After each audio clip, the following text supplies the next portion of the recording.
Welcome to this guide for Dead by Daylight. In here I will divide the guide up into 7 sections. Don't worry, it will be short and simple. Let's get right into it, starting with the first question. What is Dead by Daylight? Dead by Daylight is an asymmetrical horror game where one player takes the role of a brutal killer and the other 4 play as survivors. As a killer, your goal is to sacrifice as many survivors as possible. As a survivor, your goal is to escape and avoid being caught and killed. Now let's talk about the objectives. How do I play as a survivor? How to win? As a survivor, your main objective is to escape the map and live another day. To achieve this, you must prepare 5 generators to power the 2 exit gates while avoiding the killer. Survivors have no means to harm the killer. To avoid being caught, basic strategies can be used, such as crouching behind obstacles, hiding in tall grass, dark corners, or in lockers. The survivors must be careful when performing fast actions or making loud noises, as these may draw the attention of a killer. When the killer is nearby, a heartbeat sound becomes audible. The sound is called the terror radius. It becomes more intense the closer the killer is to a survivor. Survivors can see a red conical light that follows the killer around. The red stain shows the direction in which the killer is looking. Survivors can rescue others from hooks and prevent the sacrifice from being fully completed. Survivors can also attempt to blind or stun the killer, which will make them drop the survivor they're carrying. Every survivor can heal others from the injured or dying state, whether they have a first aid kit or not. The first step towards escaping the trial is to repair 5 generators spread out across the environment. Repairing takes time and makes noise, which can attract the killer. The killer can also see the exact position of all generators. Therefore, survivors need to be on their guard for a patrolling killer and planning escape routes before starting to work on one. Like many other survivor interactions, repairing a generator can trigger skill checks.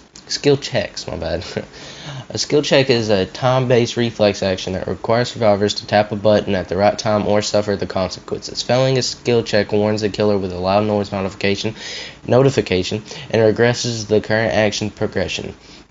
An audio cue can be heard right before the skill check appears to help the survivor anticipate the action. Okay, when survivors have repaired 5 generators, the exit gates power up.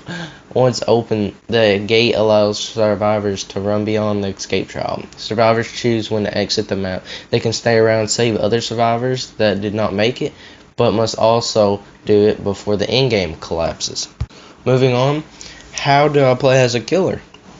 The killer's main objective is to please the entity by sacrificing survivors on hooks found in the environment. The killer uses their unique powers and abilities to get as many sacrifices as they can and prevent the survivors from fleeing. Hunting. Killers possess heightened senses that allow them to hunt survivors. The killer can follow temporary scratch marks left behind running survivors. The killer can track bloodstains left behind injured or dying survivors. The killer receives notifications of survivors' location when they make loud noises. In a straight line, killers are faster, but survivors have many tricks to put objects in distance between themselves and the killer, like window and pallet vaults. The killer's goal during a chase is to get an attack range in order to land a devastating hit on the survivor. All killers can perform 2 types of basic attacks: a quick, short-ranged attack and a long lunge attack. Whether they hit or miss, they always trigger a cooldown. Hitting the survivor twice will down them, allowing the killer to pick up and carry them to a sacrificial hook. The killer has limited time to transport survivors to a hook, as they can eventually wiggle free, stunning the killer in the process. The killer must also watch for other survivors, as some actions may make the killer drop their precious cargo. That's fun. Phase 1.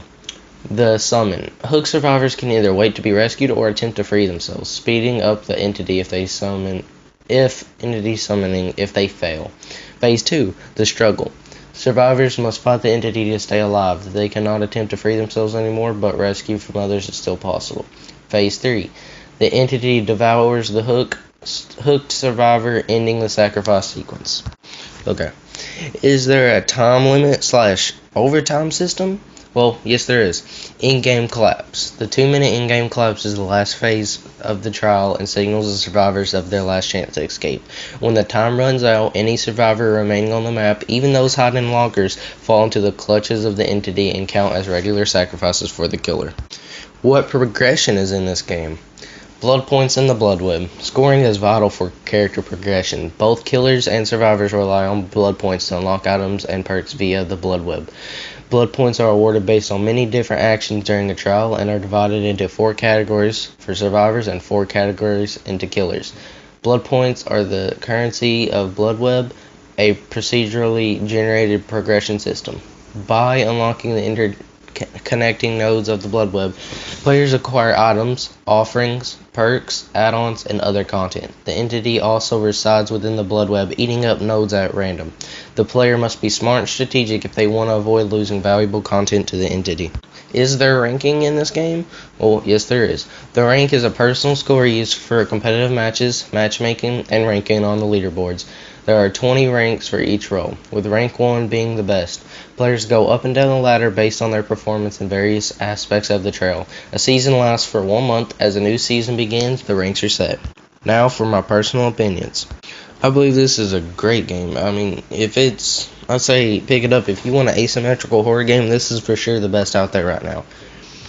Better than Friday the 13th for sure. It has way more stuff in it. It's really fun, both sides. I mean, I like Killer more and will produce videos on Killer more, but if you're wanting an asymmetrical horror game and you're just trying to have fun, I definitely suggest this game. Alright, thank you for watching this video. If you enjoyed, hit that like button down below. And if you enjoy my content in general, just subscribe. Just go ahead and get it over with. It's fine. You're not going to hurt anybody, I promise. Jokes, but anyways, I'll see you in the next one.